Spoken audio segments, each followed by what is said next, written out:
Sky Sports News. I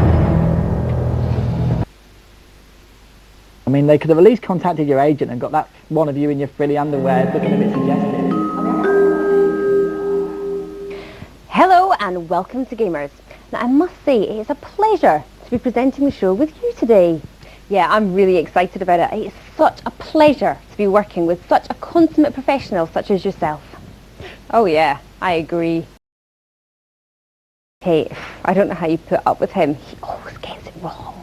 Kate? Kate! What? You Fine. always do this. Oh, now, of course, the PS3 and the Wii! It might still be a few weeks off yet, but not to worry, because there's still a pile of other stuff coming up for all the other consoles. Isn't there, voiceover man? Yeah, but the release of the PS3 is going to be more than a few weeks away, Kate. Try next March. Jeez, anyone would think that segment was recorded before the announcement was made a few weeks back. Oh, you put the sign up. Right, I was trying to style it out. Anyways, coming up on today's show, we go back in Tizzle with our retro OA pizzles. You can whizzle a bunch of cool shizzle, plus all the latest gizzles revizzled. Right then, you would be forgiven if you thought that this next game is in fact all about Matt's local disco in Norwich. Why? Because it's called Monster House. Kate, that is really unfair. I know, but I've seen your ex-girlfriend. Look, you keep doing this, you get nastier and nastier as the show goes on. Shall we move on to the review? Yes. Go on, Matty. Go on then. Oh. Well, there you go. I mean, you know, you would not be a genius for working out that it's like a house that's got some monsters in it. It is actually a monster house. Monster house, as the title suggests. The way that it actually is set up, it reminds me a little bit. Do you remember the Chronicles of Narnia game that we played? The initial house scene when all the kids are in the house and everything. Yes, during the war and they're running away going, very similar style of gaming. A really enjoyable game actually. It's not that difficult. It's kind of a bit inoffensive and quite obvious to play. You know, it really does guide you through it. Go and find the key. Pick up the key. Oh, you've got the key. You can't unlock the bathroom. Get the can of pop. Yes. Etc. You might need it to refuel. You may do, yes, indeed. But you've got three characters, haven't you? You've got the kid. You certainly do, and you play with them. yes. and the girl. And you play with different characters as you progress up the levels. Now, also there are, of course, mini games in there, but you do have to collect the monkeys. I think 35 before you can play the mini games, which is quite good as well. Yeah, I've forgotten what it's called. Mini games called something like this. What's it Thou called will again? die, or that it's called something. It's not very cheery, is it? It's a bit sinister. It's a bit. It's a bit sinister. I like the fact you have water pistols with this. I guess you're squirting holy water at all the bits and bobs, and you've got to avoid the searchlights. If you hit a searchlight, things come alive like chairs and bookshelves and books and things, and they come and get you. You do have other weapons that you can use as well, such as catapults and that kind of thing as well. Now, something, if you are 6 years old like us, which is really fun to do with this game, is just if you are going to, how can I put this, if you're going to replenish your fuel, take a look at the camera angles from various sides. Yeah, reload your super soaker, then fire a bit and you'll giggle, definitely. Tell you what, if you play this game too much you might go blind. Indeed. It looks nice though, doesn't it? I do like it. You said it reminded you of Narnia. I like the way it's sort of, obviously it's based on the animated film, so they've really given it that sense of feel that the characters, they look slightly cartoony, they've got quite big heads. They don't look too cartoony, not to be realistic. If that makes any sense to you. Of course.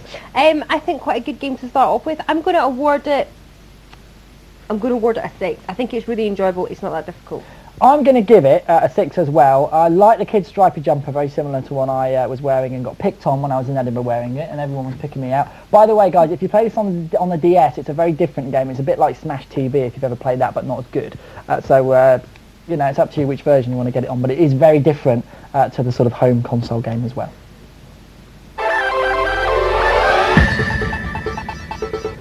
Today I'm very excited because we're at Excel in London to find out how much the Wii is going to cost and when it's going to be out. I'm very excited. Let's find out. We are now pleased to announce you that Wii will launch on the 8th of December. We will launch Wii in Europe just 19 days after the USA and 6 days after Japan. We will also retail at an affordable price as promised. We will launch in Europe at an estimated retail price of €249, which is £179 in the UK. The package you're going to get will include one white Wii console, one Wii remote, one nunchuck controller, the 5 games of Wii Sport, and, of course, all the necessary cables and controls for enjoying Wii, power cords, composite cables, and the sensor bar for Wii's unique control system. So there we go, that's the Wii, that's the UK launch of the Wii. They told us the price, they told us the date. So it's going to be 8th of December 2006, which is great news for Christmas presents, but the price is £179. Now I expected, being $249 in the States, it would come in with a little markup at around about £150. 179, you know what, methinks because the PS3 is delayed till next year, they're trying to make an extra bit of cash. But never mind, it looks like a fantastic console. What you get for that is of course the Wii console. You get a remote, a nunchuck, and you get some inbuilt software as well. You get Wii Sports in there, and also the sensor that goes in front of the TV, which allows you to be able to play games and move around. We also got Tim Henman playing some of the big bosses at Nintendo as well, along with Greg Rosetsky. And guess what? 3 games. They won 1, they lost 2. Mirrors real life really, doesn't it? One thing new I've learned about the Wii is the Wii channel system. What you get there, when you switch the console on, you get a channel. And what you do is you get a number of channels on there. You can first go straight into the first channel where you actually get to play games that are in your disk drive. You've also got other channels on there for, say, weather, news, and search engines using Google. You've got Opera on there as an operating system. Fantastic console, looks a lot of fun. But what about the games? Well, here's a little compilation of clips to show you exactly what's on offer.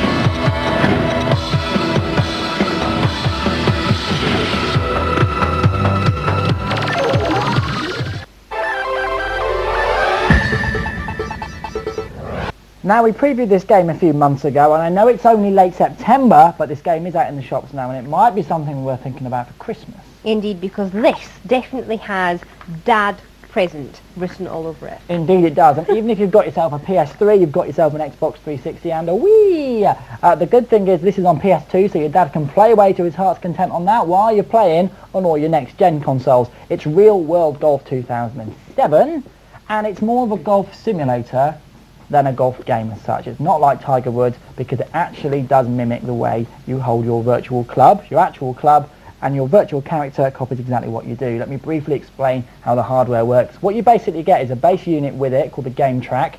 You get 2 analog sticks. Attached to that is 2 pieces of string that are on a reel that knows how high your hands are. Therefore, it knows exactly where your hands are in 3D space. So when you hold a golf club and you swing with it, it knows exactly what your swing's doing. So if you top the ball, if you hook the ball, if you slice the ball, it's going to do that in real life, exactly what you did. Exactly. I mean, one of the good things about it is if you have never really played golf before, or you're even thinking about it's something that, oh, I've got to 26 now, so I really must get myself a pair of plus 4s or whatever you call them. Indeed. You could get hold of this game, play on the training mode for a while, because it's got something which is called a cone, which kind of shows you on the screen with graphics exactly where your club is going all the way through the different motions of your swinging. So you can perfect it. Indeed. And also the other thing that I think is really good about this game is that if you feel a little bit comedy, you can just substitute the golf club for any other comedy household. Banana. Or a wooden spoon. That would be good fun, definitely. You can actually, even if you've got the space, use a real size golf club. Just don't smash your mother's crockery or her, her prize vase. It wouldn't go down too well. What you get with this, you get 10 unlicensed courses. They've also licensed a course called the Via Belfry as well. If you know that course, you know exactly how to play through that one. The graphics, they're not as good as other golf games. Okay, this isn't Tiger Woods, so you're not going to get the same sort of slick presentation. You're not going to be able to hit the ball 300 yards and get power plays. If you are not very good at golf, you will be hitting the ball about 10 yards, scuffing it and then trying again, but hopefully you will get better as your swing improves, because this genuinely will improve your golf swing. Don't you think? Yeah, it's good. I mean, it's a good thing to be able to lock yourself up and do all the kind of really embarrassing things of you being rubbish at golf, not actually on a golf club, as you kind of, bring up all the grass on the course. Yeah, and all that make a kind few of stuff. molehills, impromptu ones as well. There is a multiplayer mode on this. The way that works, up to 4 people can play. You do the whole hole yourself, and then someone else takes hold of the game track. Otherwise, you keep swapping. And you can always, of course, jeer and jibe at people. And I'd like to see multiplayer on it. I think that would have been exciting online. There's Yes. multiplayer, but there's not multiplayer online. It would have been great to actually play people in real time. Yeah. And play through some courses, especially on a wet Sunday. I mean, I've just started playing pitch and putt. I've just bought on the internet a pitching wedge and a putter, and I'm enjoying it. This is something I could use actually to try and perfect my technique, because I know it's not as good as it can be. Sometimes it ends up in the hedges, and you know, I have to wander around in there and find my balls. Do you know what I mean? You're a street cred. I've just gone. Yeah, well, you know, I'm almost 30. You know, you've got to start taking up golf, haven't you? I do think it's a great game. As I say, it's more of a simulator than a game. So if you're into Tiger Woods, you might not be into this, but if you want to perfect your swing, get a few tips, play multiplayer, you know, and actually experience golf for what it is indoors, maybe before you go out and buy a whole set of golf clubs and start taking it up for real, then you might like it. I'm going to give it 7 out of 10. I love a bit of simulation myself. I'm going to give it a 7 as well. Cool. Now, we did say that it's not quite Christmas yet, didn't we? Not quite, but don't worry, people, because you can get your hands on some top quality prizes if you enter this week's competition. On this week's Gamers competition, you can win a copy of Kingdom Hearts 2 for the PS2 and a bunch of Kingdom Hearts goodies, including fridge magnets, postcards and a snow globe. Get in. We've got 5 sets to give away, so to have a chance of winning this awesome prize, you just need to answer this very simple question. Square Enix make Kingdom Hearts 2, but what other game do they make? Is it A, Final Fantasy, B, Fantasy, or C, Television X, the Fantasy Channel? Whatever that is. I don't know what it is. Text Gamers plus your answer, A, B, obviously not C, to 63222. Good luck. Seriously, I've no idea. You can also pretend this is James Bond's Walther PPK. Oh, that's it for part 1. We'll see you guys in 3, but before we go, as we love you guys so much, here's a little something to keep you busy.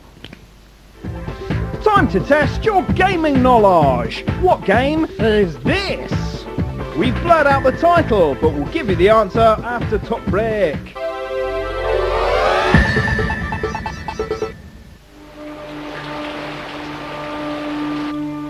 Let's go for it.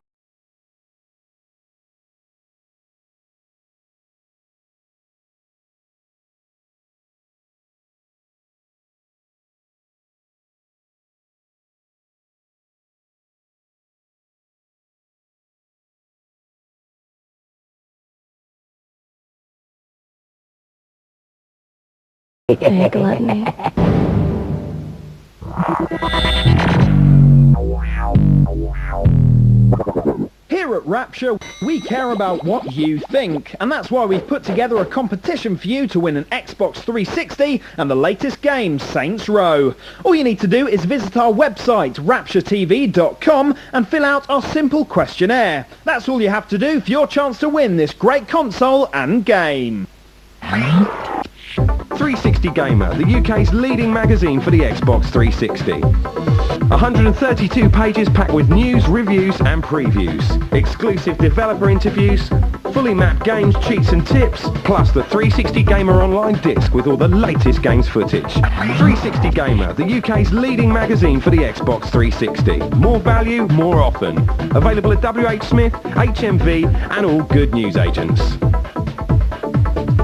Did you know you can add free channels to your Skybox that aren't part of Sky Digital? All you need to do is simply select Services in the Sky menu, go to System Setup, select Add Channels, put in the required frequency, for instance for Rapture put in 11.344, change the polarization to H for horizontal, go to Find Channels, highlight the now visible channel and press Select to store. And now you'll have added Rapture TV to your other channels listed in the menu. Did you miss that? Don't worry, we've put detailed instructions on our website at rapturetv.com. Neo Magazine, the UK's magazine for Japanese, Korean, Hong Kong anime, film and manga. All the best DVDs, games and books reviewed every issue. Plus exclusive interviews, features and competitions. Join the UK's biggest anime and manga forum at neomag.co.uk. Neo Magazine, available at WH Smith, HMV and all good news agents. Or subscribe at www.neomag.co.uk.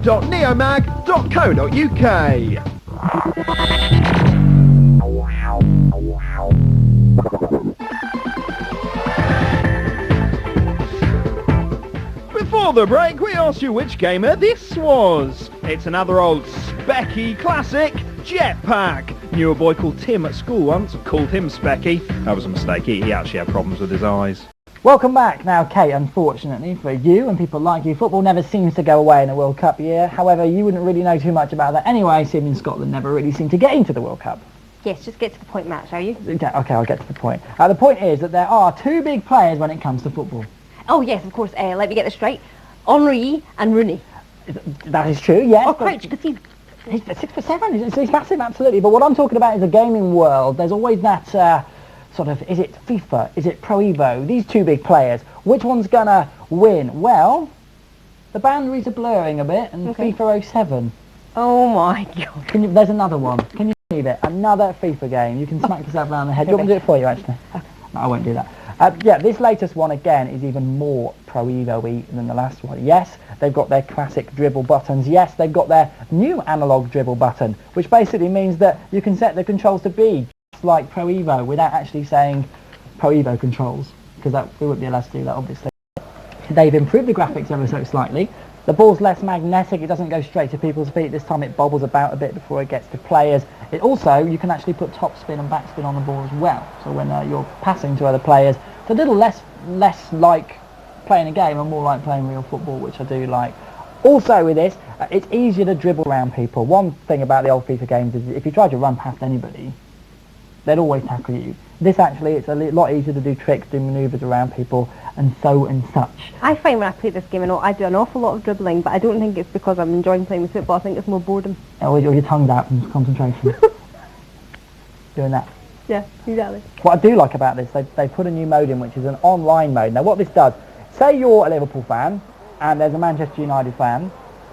If you set that as your team, when Liverpool actually play Manchester United in any fixture, be it, say the League Cup, or the FA Cup, or the actual league, or say Champions League, something like that, everybody online, every Liverpool player that's playing as Liverpool and every Manchester United player will actually play someone else in the opposing team, according to the actual fixtures. And then whoever wins the most wins the actual game on aggregate, which I think is quite exciting for the game. So that's their way of doing sort of an online tournament mode, which I think is quite exciting. Do you get to exchange shirts at the end as well then? You don't, but you do get to edit your player numbers and edit your squads and your kick takers and create your own player in this game. So that goes some way towards doing that. Okay. Which is pretty good, I think. You've got your standard like tournament mode. You can create your own tournament. You've got challenges. You've got a practice mode in there. Interestingly, Xbox Live you've got on here. They've also got the online mode on PS2. Now I know not many people have got a network adapter for the PS2 because basically there's not many online games for it. However, they have decided to include that feature. So this is probably the last current generation FIFA game you're going to get before the next gen PS3 and Xbox 360 games come out. Not sure whether an Xbox 360 version is going to come out for this. It might do, but it certainly won't be made specifically for the Xbox 360 like one of the World Cup games that was made by Electronic Arts was made earlier on in the year. I do like this game. It is more Pro Evo. There is more, what's the way of putting it? There is less scripted things going on in this game. Do you know what I mean? If you kick from a certain point, you're not just going to score immediately. There's a lot more things that take you by surprise. It bouncing off the post, the bobbling in, accidentally being kicked in by your own defender, own goals, that sort of thing. I do like it. Every single FIFA game seems to improve upon the old arcadey feel. Whether it's better than Pro Evo, I'd still say it isn't. So that's why I'm going to give it 7 out of 10.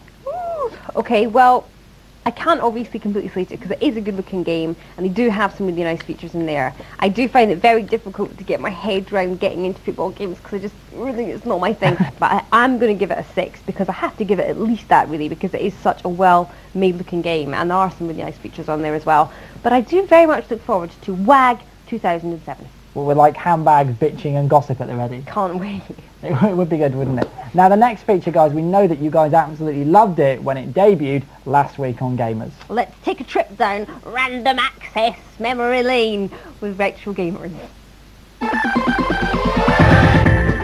This is Gamers Retro, old school gamers played by people who, when children, only had a wheel and a stick for entertainment. This week, Ada's on the Wonder Swan, taking a game called Guilty Gear Petite downtown to Chinatown.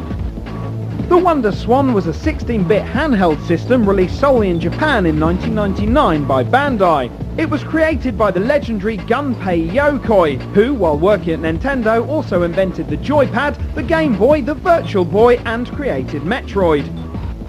Unfortunately, Gunpei was killed in a motorway accident before the Wonder Swan's release, but in his memory, Bandai renamed the launch puzzle game to Gunpei, which incidentally is due for release on the Xbox 360 in the near future. The original system was in black and white, but with competition from the Neo Geo Pocket and the Game Boy Color, Bandai released a color version a year later. However, following mass complaints about how dark and blurry they released the final version, the Swan Crystal, which you see here. The Wonder Swan could be played in both a vertical and horizontal way, and amazingly, way ahead of its time, it was playable online using a supplied mobile phone adapter. This game, Guilty Gear Petite, was released in 2001 by Sammy, the company that now owns Sega. Based on the arcade, PS2 and Xbox series, the game's graphics were altered slightly so the 16-bit machine could handle the game meant for 128-bit systems. The sequel was released 6 months later. The series is immensely popular and has appeared on the Xbox, PS1, PS2, PSP, Nintendo DS, Wonder Swan, Game Boy Advance and even on mobile phones. The game has a spin-off series called Guilty Gear XX, which is a simultaneous 4-player beat-em-up while still keeping its 2D Street Fighter look. Ada might like the cute Japanese look of the Wonder Swan, but she certainly clipped this game's wings. Hardcore, she knows the score. Seriously, she does. Okay, folks, I have got a serious treat for you hardcore gamers here. I have got Ghosts and Goblins for PSP. Ultimate Ghosts and Goblins. It's made it, yes! And I mean, it is fantastic. It has everything, if you remember the original game, it has everything on here and more that you'd expect to see and look forwards to playing with again. You know, the music's there that you remember, but it's enhanced and they've rejigged it a little bit. And they have made some improvements which were a little bit frustrating in the other games that you might remember playing. For example, do you remember how before, when you used to die, you used to have to start right back from the beginning again? I do indeed remember that frustrating feature. In this case, now up to your 5 lives, you will start exactly where you left off, which is good because something about this game is it's blooming hard. Even if you play it on novice mode, it is a seriously difficult game, especially when you get kind of like some of the larger goblins or ghosts or whatever which you need to challenge. Sometimes you really do need all the help you can get, so it's quite a nice feature. You certainly do. And the other thing is, I mean, I'm sorry, we are being very immature in this show, but there is just something so charming and funny about having to run around in your underpants when you start getting injured. He loves it, that Arthur, doesn't he? He's looking for the princess. Yeah. He was running about in his pants. Which Not only are we going to hurt you, but we're going to give you a bit of kind of degradation as well. We're going to make you run around in your pants. It's lovely, isn't it? I like the way when Capcom made, they rejigged Ghosts and Goblins into 3D, they made Maximo and Maximo 2, which is a 3D version. This is going right back to old school, and I remember this being a difficult game in the first place. This is really hard, but the amount of enemies that it throws at you straight away is ridiculous. It's definitely one for the hardcore gamer, and I'm loving the power-ups as well. You can keep power-ups, you can do double jumps now, and you get, you know, flaming torches and spears and axes, all sorts of things. Then you get turned into an old lady as well. Oh, you do, which is very funny. You can get all sorts of funny kind of spells cast on you, which is good fun. I absolutely love this game, Matt. It is fantastic. It will keep you busy for a very long time if you can keep your patience with it, because as Gates said, it's blooming hard. If you want to play it on expert mode, be my guest if you're very good at games. And you just have too much time on your hands, really. I love the new graphics as well. It looks amazing. You know, you've got it's almost got some like sort of nods back to the old games, but you won't recognise many of the baddies. You haven't got the like the zombies from the original level coming at you. Instead, it's all like floaty beasts. And things which arrive up swamps and just kind of like big hands that just come and drag you underneath, which is a bit, oh, it's scary. And trees that look like parts of the body. Play it, you'll see what I mean. Yes. Anyway, for me, this is an absolute classic. It's a brilliant platform game to have a go at. I think it's a bit of an essential for PSP. I'm going to give it a 9. Yeah, I'd have given it a 9, but the difficulty factor for me does frustrate me. It's going to come down a peg for me. It's going to get an 8, but still worthwhile, definitely. Indeed. Well, there you go. A cracking game for this week. Right now, though, here is another treat for you guys. It is a reminder of this week's Gamers competition. And it won't be as hard as this game.